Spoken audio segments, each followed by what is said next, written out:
আমার প্রিয় বন্ধুরা, আজ আমরা পরম পুরুষ শ্রী রামকৃষ্ণের মুখনিসৃত অমৃত বাণী কথা ও জীবনী পাঠ করব।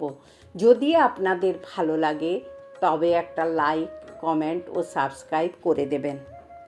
ঠাকুর জানিতেন তাহার মানসপুত্র সাক্ষাৎ ব্রজের রাখাল। তিনি গোপাল গোপাল বলিয়া স্বহস্তে তাহাকে খাওয়াইতেন, আর কতভাবেই না আদর করিতেন। অপরের অন্যায় দেখিলে ঠাকুর শাসন করিতেন, কিন্তু রাখালের অবাধ্যতায় বিরক্ত না হইয়া বরং আনন্দ করিতেন।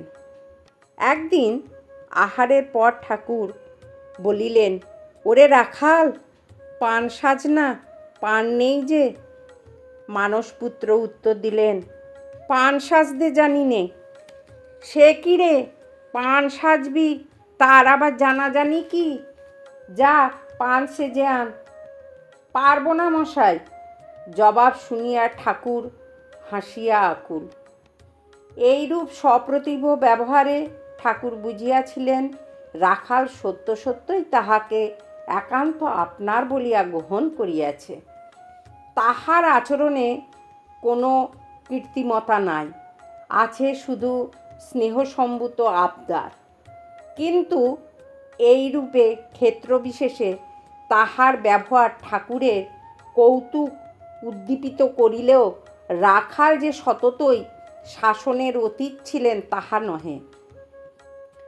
একদিন কালী মন্দির হইতে প্রসাদী মাখন আসিয়াছে। রাখাল ক্ষুধিত ছিলেন, তাই অনুমতির অপেক্ষা না করিয়াই মাখনের ডেলাটি তুলিয়া মুখে দিলেন। ঠাকুর অমনি বিরক্ত হইয়া বলিলেন, তুই তো ভারী লোভী। এখানে এসে কোথায় লোভ ত্যাগে যত্ন করবি, তা না করে আপনি নিয়ে খেলি। লজ্জায় রাখালের মুখ আর রক্তিম হইল। অপর একদিন একটি পয়সা দেখিয়া রাখাল কুড়াইয়া লইলেন। ইচ্ছা কোনো ভিক্ষুক বা অন্ধ খঞ্জকে দেবেন। তিনি ঠাকুরকে সরলভাবেই সব কথা জানাইতেন, সুতরাং ইহাও নিবেদন করিলেন। ঠাকুর কিন্তু শুনিয়াই ভৎসনাথ সুরে বলিলেন, যে মাছ খায় না সে মাছের বাজারেই বা যাবে কেন? তোর যখন নিজের কোনো দরকার নেই তখন তুই কেন ওই পয়সা ছুঁতে গেলি? ঠাকুর নিজে বিশেষ স্থলে শাসন বা সাবধান করিয়া দিলেও অপরে রাখালকে কোনো রূঢ় কথা বলিলে ইহা একান্ত অসহনীয় ছিল। মানসপুত্রকে অন্য কেহ শাসন করিলে স্নেহ বিগলিত কণ্ঠে বলিতেন, রাখালের দোষ ধরতে নেই, ওর গলা টিপলে দুধ বেরোয়। আবার কেহ কোনো কাজের আদেশ দিলে বলিতেন, আহা, ও দুধের ছেলে, ওকে তোরা কোনো কাজ করতে বলিসনি, ওর বড় কোমল স্বভাব। ঠাকুরের সঙ্গগুণে রাখাল সাধুচিত সদাচারও শিখিয়াছিলেন। একবার জনৈক অনুরাগীর গৃহে নিমন্ত্রিত হইয়া ঠাকুর প্রিয় পুত্রের সঙ্গে সেখানে যান। তথায় ভজনাদি শেষ হইবার পর আহারের বন্দোবস্ত হইল। গৃহকর্তা আত্মীয় স্বজনকে লইয়া অতিরিক্ত ব্যস্ত থাকায় ঠাকুরের কোনো খোঁজ লইতেছেন না দেখিয়া ঠাকুর সহাস্যে রাখালকে বলিলেন, কই রে, কেউ ডাকে না যে রে?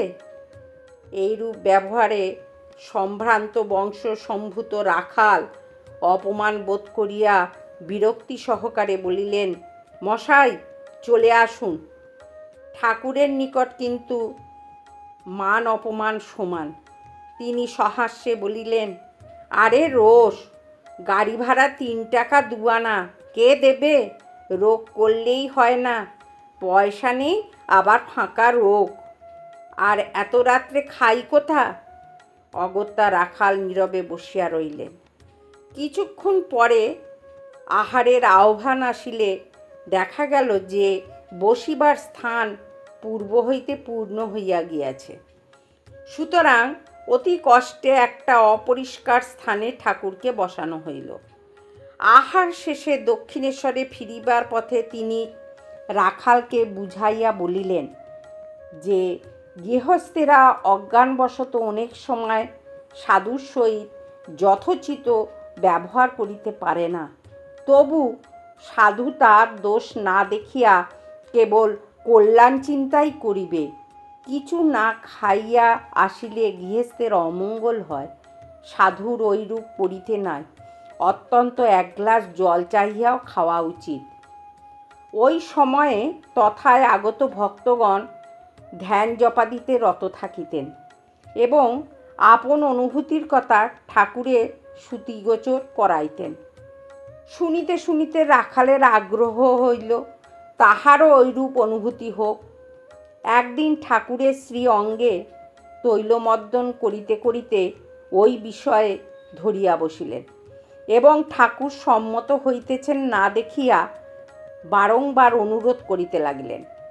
ঠাকুর তখন সেই অবাঞ্ছিত আগ্রহের নিবৃত্তির জন্য এমন এক মর্মান্তিক কথা বলিলেন যে রাখাল তৎক্ষণাৎ দক্ষিণেশ্বর ত্যাগ করিয়া চলিলেন।